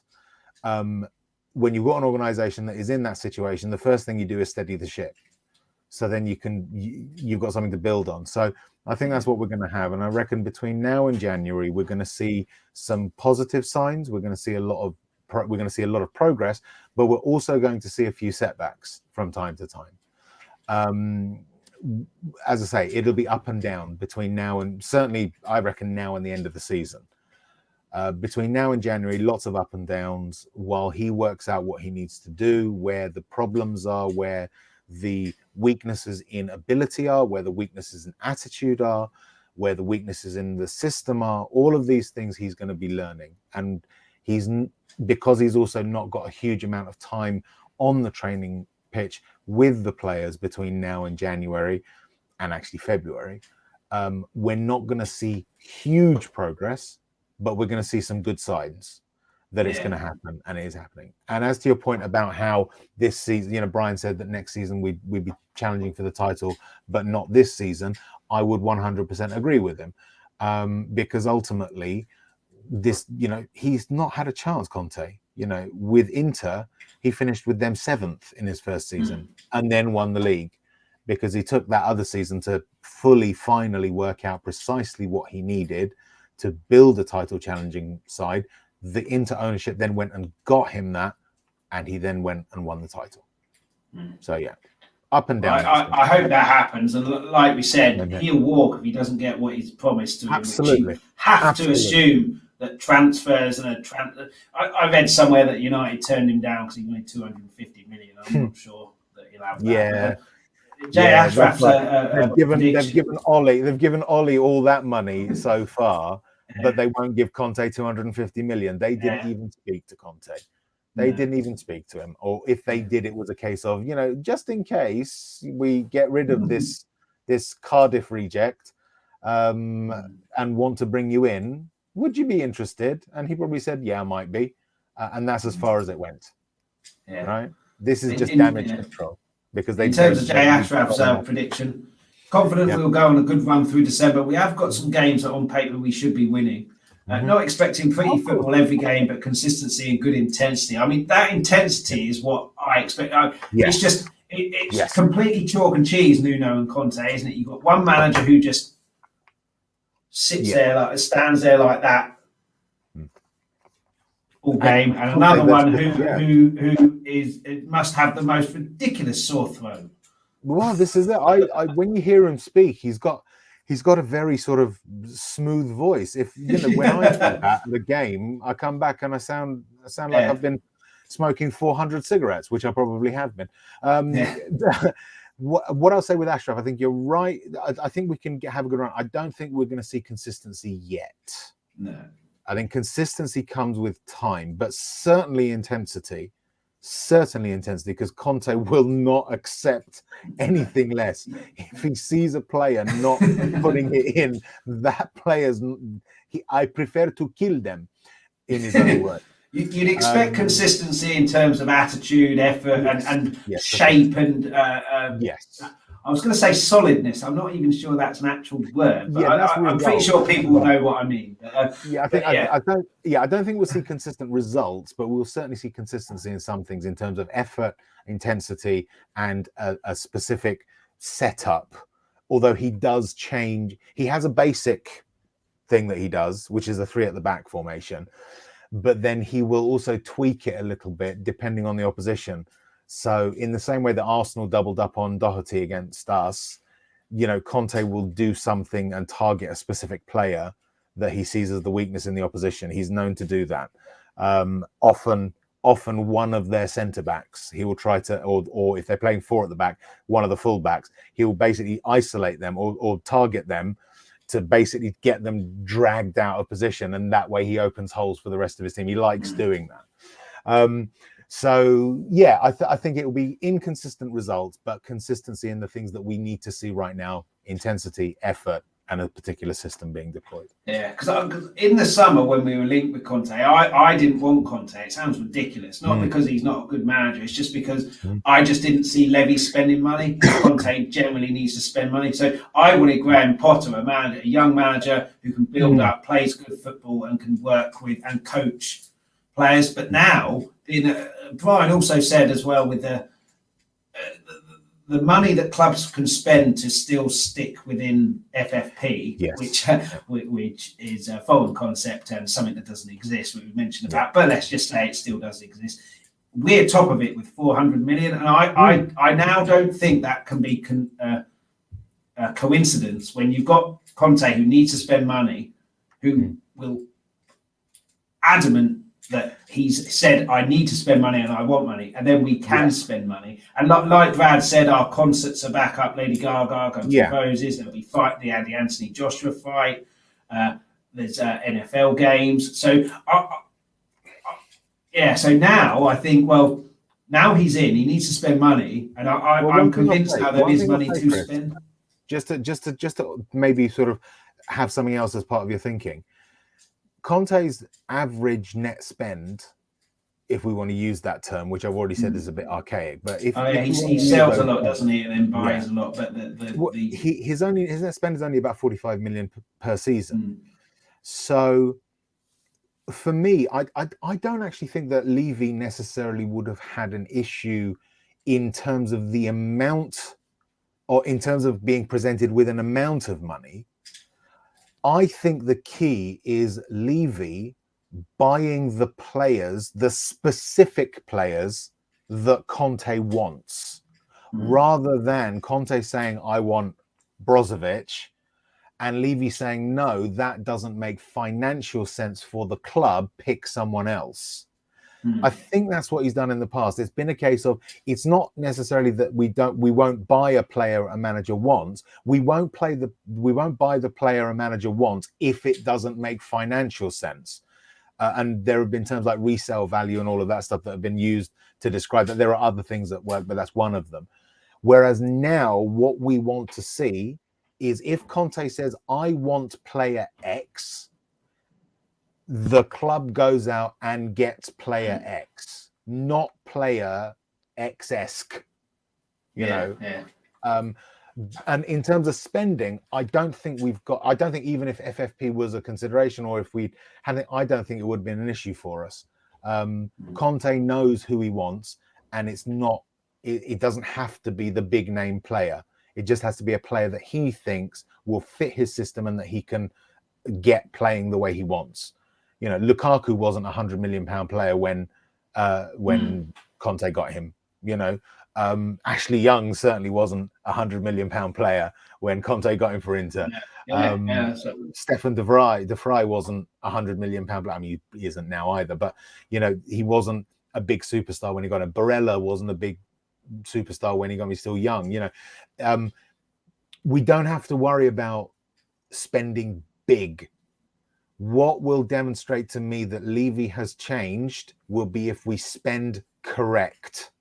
It's not spending big that we need to worry about. It's spending correct and showing that we will do it when we need to.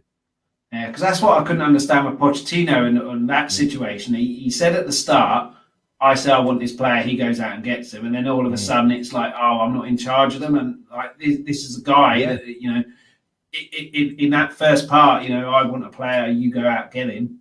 Where we've got second in the league, third in the league, Champions League final, and then all of a sudden it stops. I don't understand why. But one last comment from Jay Ashraf. In terms of creativity, Celso is not the long-term answer, but his work rate will tick the Conte box over Ndombele. So now we have to give him a long stint in the first 11 to see if he delivers. I mean, just quickly on that, Ndombele is we talk about Adama Traore, must be so frustrating. Ndombele has got all the talent in the world. Reminds me so much of Dembele. Yeah. But the attitude. I do struggle with the fact that he's weak mentally, because Jose called him out on national TV and said he's not good enough, and he turned it round. Whereas if you're weak mentally, you've seen Delhi, you just I don't care. Crumble. And you just plummet down, maybe even Winks with the confidence completely plummeting. So I don't think he's weak mentally. I just think it's maybe an effort, and he wants to play. I play football, not very well. I have to pay to play. That's how good I am. But it's so much easier if you're tired. It's so much easier when pay to play. Sorry, go on.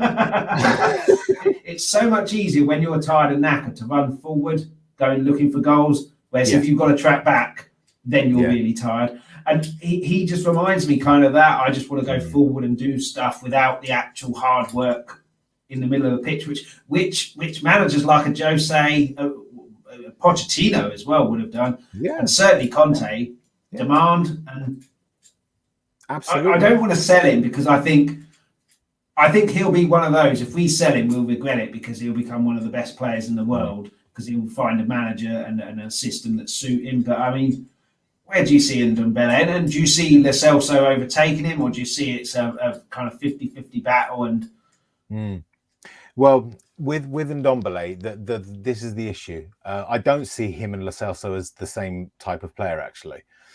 With Ndombele, the idea of we shouldn't sell him because, he might do really well elsewhere. The problem, you've got to stack up. There's something that sort of counteracts that. If we keep him, how much of a bad influence could he be for us if we're having to play him? Not necessarily because he might cause trouble, but if we're having to play him and he just can't do what we need of him to do, and that is a problem, that's what you've got to weigh up. Okay, if he goes elsewhere and does really well, sure, we've missed out on something, but at the same time, we've also got rid of potentially someone that was dragging us back.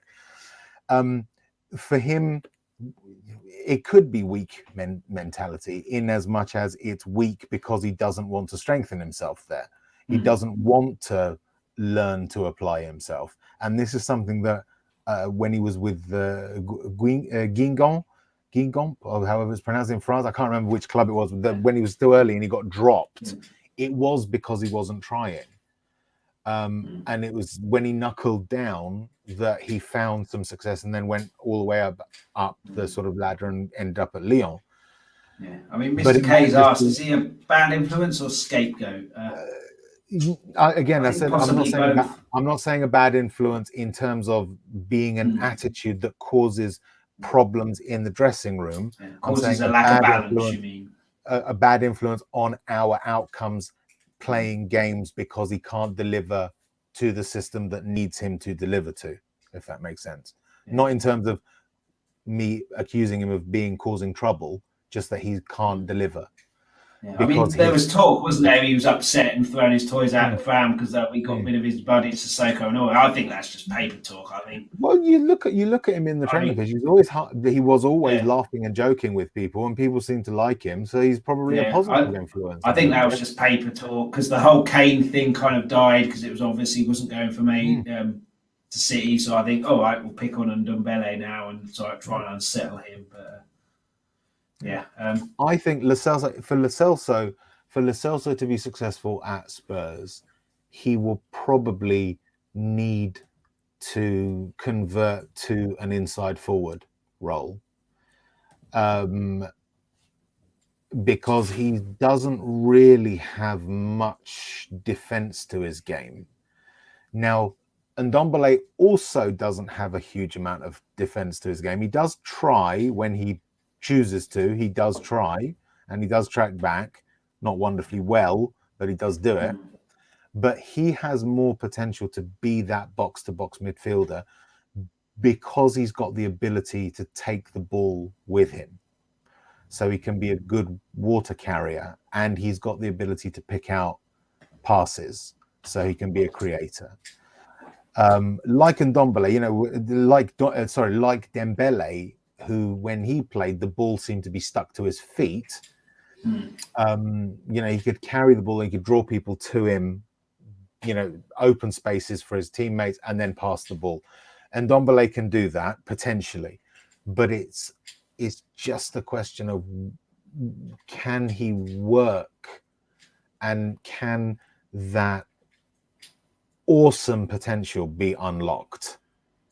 Because at the moment it's potential, and not. He reminds me so much of Dembele, but Dembele had so much discipline. Yes, Which made him even better. And yeah, I mean, Dembele was I probably think gifted, but probably not as gifted as Ndombele. I think that Ndombele has more natural talent on the ball than Dembele did, although Dembele had a lot of natural talent. I'm not putting him down, but he had discipline and the will to work.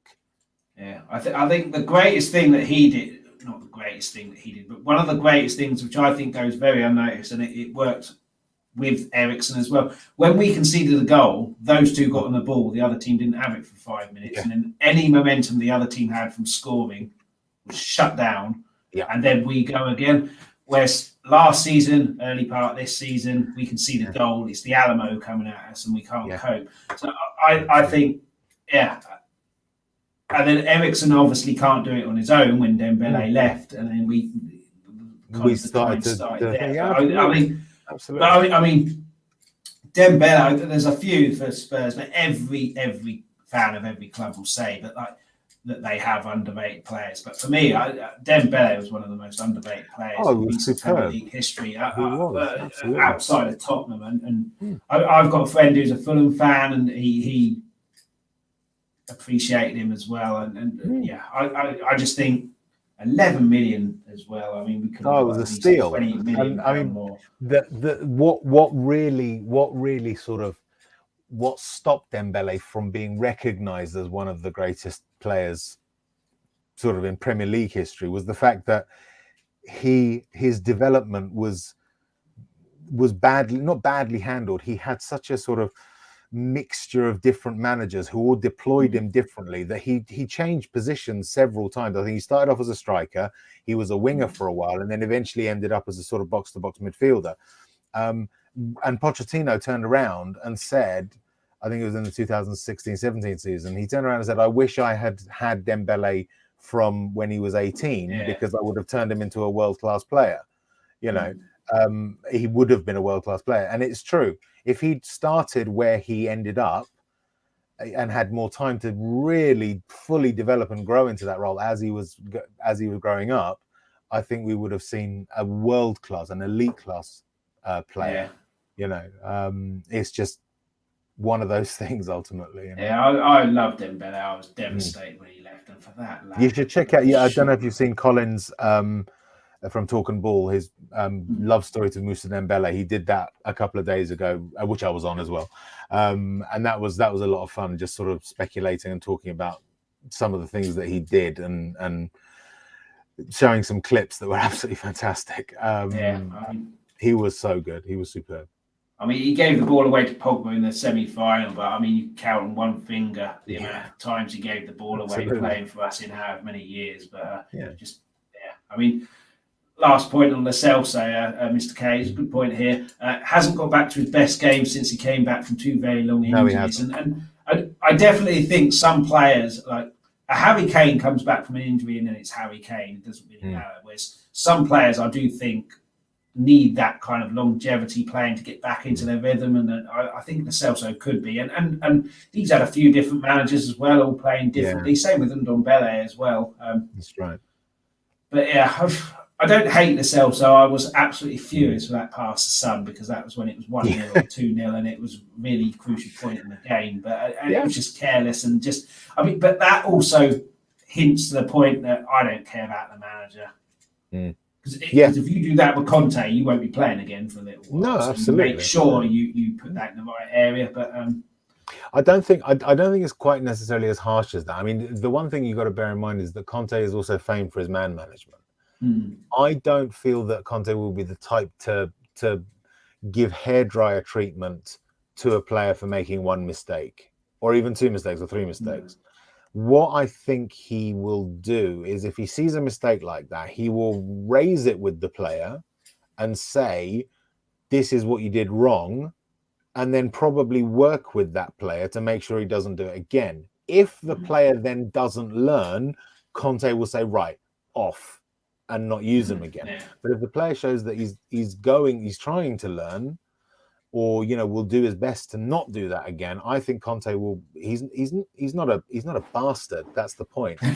He's not a bastard. He can be harsh. He's certainly intense. We've seen that on the sidelines, but in that video, when he's going around, he seems a very personable individual as well. He seems a very nice person. So it's the boardroom he falls out with, isn't it? The players all speak glowingly of him. Absolutely. So no, I reckon we'll be. I reckon we won't. It won't be a case of he'll drop players because they're shite. He'll drop players because they can't deliver when he's given them the opportunity, ample opportunity, and it won't be just one. We are short. We are have little patience with a lot of these players because they've let us down a lot. They've never let Conte down, not yet, anyway. Yeah. So he will be more forgiving of them than we might be. When with that corner with Lo Celso, some of the real hatred and resentment, and you can understand why. One might not necessarily agree with it, but one can understand why it happens, because we've been through the ringer over the last 3 years as Spurs fans, and we have lost a lot of patience. The sort of that promise was so close, we could almost taste it, and it's been ripped away from us again. And so we are a very, very pessimistic, short-tempered, impatient fan base right now, with good reason. It might not be, we might not like acknowledging it, but it is the reality of it. Yeah, I mean, pretty much come to the end, but we'll end on a Mr. K comment, which perfectly ends the stream, really. In Conte, I frigging trust. And if you can't trust Conte in football management, there's probably not a huge amount of managers that you can. I am 100% behind that comment. Absolutely. I cannot disagree. I think pretty much every Spurs fan, apart from, there will obviously be a few that don't want him there. And, of course. Possibly saying that for a reaction, but I mean, thanks to Brad, who was on earlier, who had to leave a little bit earlier. He's now on the Irish Hotspur, so jump over there and watch that. And Bez, pleasure to have you on. Always great talking to you. And I can't remember when it was, but it was Eugene's channel when you were talking business. I mean, unbelievably.